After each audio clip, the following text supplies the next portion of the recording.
Good morning students. आज जो है हम हिंदी का चैप्टर आगे कंटिन्यू करेंगे। इससे पहले आपने इस चैप्टर में पढ़ा होगा कि बहू की विदाई जो है नहीं कर रहे हैं, तो वो उनका कहना है ये है कि आपने हमको जो है दहेज कम दिया और खातिरदारी जो हमारे बाराती की अच्छी नहीं हुई। इसी टॉपिक पर जो है यानी कि उनकी बहू के भाई से बातचीत हो रही है। ठीक है, यही हम आगे पढ़ेंगे। सरिता देवी जाती क्यों नहीं? गुच्छा ललिता के हाथ में थमाती हुई, जल्दी कर।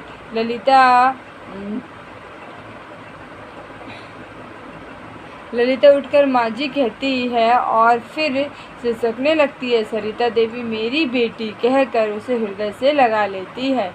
मोहनलाल बाहर से, अरे सुनती हो, गौरी के आने का समय हो गया है, तुमने स्वागत की कोई तैयारी नहीं की है। तभी सरिता देवी कह रही है ललिता से, जा बेटी तू अंदर जा। ललिता अंदर जाती है और नितेश बाहर के द्वार की ओर देखता है जिधर से मोहनलाल आते हैं। मोहनलाल, अरे तुम यहाँ खड़ी हो, जरा तैयारी करो स्वागत की, जरा यह भी देख ले कि नाक वाले बेटी का स्वागत कैसे करते हैं। अच्छा, तो वो बोला।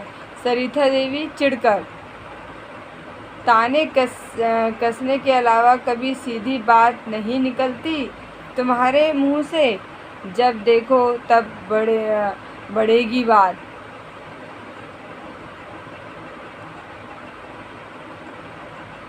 बेढंगी बात, जब देखो तब बेढंगी बातें।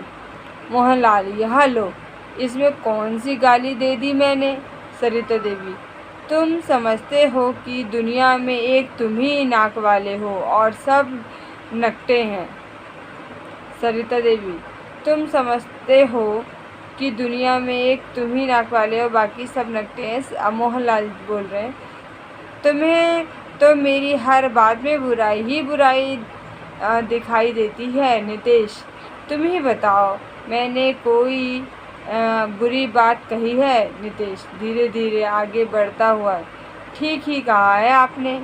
आज के युग में पैसा ही नाक और मूंछ है। जिसके पास पैसा नहीं और नाक और मूंछ होते हुए भी नकटा है, मुचकटा है। नेपथ्य से हाण का स्वर, नेपथ्य यानी कि हाण का स्वर आ रहा है। सरिता देवी प्रश्न हो स्वर में, आ गई मेरी गौरी सरिता देवी से, अरे तुम खड़ी खड़ी मेरा मुंह क्या देख रही हो? अंदर से मिठाई का थाल लाओ। उसी प्रकार खड़ी रहती है,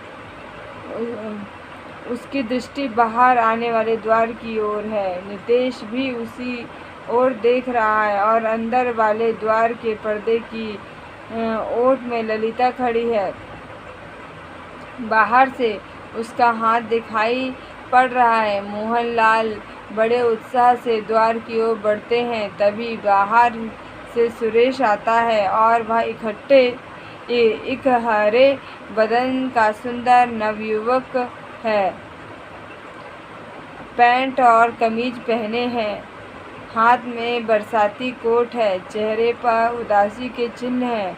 बरसाती कोट कोच पर रख कर चुपचाप खड़ा हो जाता है। मोहनलाल बाहर वाले द्वार का पर्दा हटाकर बाहर झांकने के बाद घबराए हुए स्वर में, गौरी कहाँ है? सुरेश धीमे स्वर में, वह नहीं आई। मोहनलाल कह रहे, नहीं आई? क्यों, तबीयत तो ठीक है उसकी? सुरेश, जी हाँ। मोहनलाल, फिर? सुरेश कह रहा, उन्होंने विदा नहीं की। सरिता देवी हतप्रभ सी कोच पर बैठ जाती हैं। ललिता के हाथ में कंपन होता है जिससे पर्दा हिलता जाता है। नितेश बड़े ध्यान से मोहनलाल की ओर देख रहा है। मोहनलाल जैसे किसी ने छाती पर घुसा मार दिया हो। विदा नहीं की? क्यों नहीं की विदा? सुरेश, कह रहे थे दहेज पूरा नहीं दिया गया। मोहनलाल बिगड़ कर, हमने तो जी जीवन भर की कमाई दे दी और उनकी नज़र में दहेज पूरा नहीं दिया। लोभी कहीं के। सरिता देवी उठकर, उन्हें क्यों भला बुरा कह रहे हो? बेटी वाले चाहें अपना घर द्वार बेचकर दे दें, पर बेटे वालों की नाक भौहें सिकुड़ी रहती हैं। मोहनलाल, मगर शराफत और इंसानियत। सरिता देवी बीच में ही, अब शराफत और इंसानियत की दुहाई देते हो? कुछ देर पहले तो मोहनलाल चुप रहो तुम। मोहनलाल कह रहे हैं चुप रहो तुम। सरिता देवी बहुत चुप रही। अब नहीं रहूंगी। आखिर क्या कमी है बहू के दहेज में? मगर तुम हो कि? मोहनलाल अनसुनी करके, मेरी बेटी को विदा ना करके उन्होंने मेरा अपमान किया है। मैं वो कह रहे मैंने गुस्से में। सरिता देवी अब भी आंखें नहीं खुली। जो व्यवहार अपनी बेटी के लिए तुम दूसरों से चाहते हो, वही दूसरे की बेटी को भी दो। जब तक बहू और बेटी को एक सा नहीं समझोगे, ना तुम्हें सुख मिलेगा और ना शांति। मोहनलाल बेचैनी से इधर उधर टहलते हैं। वे हाथ मल रहे हैं। सिर नीचे झुका है। नितेश सुरेश के पास जाकर खड़ा हो जाता है। मोहनलाल, बहू और बेटी और बहू अजीब उलझने हैं, कुछ समझ में नहीं आता। सरिता देवी कह रही है, अगर बेटे वाला यह याद रखे कि वह बेटी वाला भी है तो उलझने सुलझ जाएं। मोहनलाल रुककर पत्नी की ओर देखते हुए, शायद तुम ठीक कहती हो।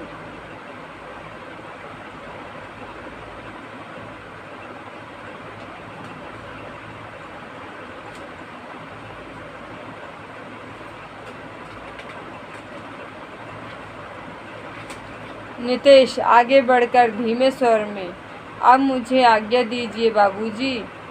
मोहनलाल चौंक कर, नितेश, मेरी गाड़ी का समय हो रहा है, मैं जा रहा हूँ। द्वार तक आता है, फिर घूमकर मैं जल्दी आऊँगा। विश्वास रखें, इस बार आपकी चोट के लिए मरहम लाना ना भूलूँगा। मोहनलाल दुखी स्वर में, ठहरो नितेश, मुझे लज्जित ना करो।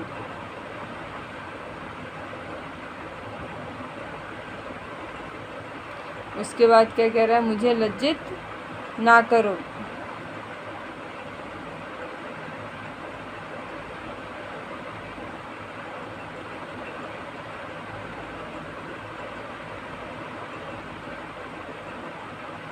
मोहनलाल कह रहे हैं दुखी स्वर में, नितेश ठहरो, मुझे लज्जित ना करो। बेटा, मेरी चोट का इलाज बेटी का ससुराल वालों ने दूसरी चोट से कर दिया है।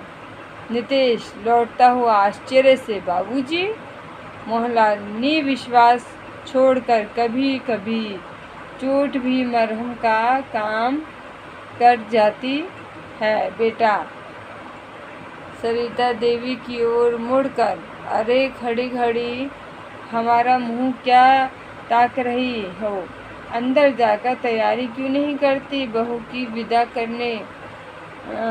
विदा नहीं करना है क्या? ललिता का पर्दा जो है, ललिता का हाथ पर्दे की ओट में हो जाता है।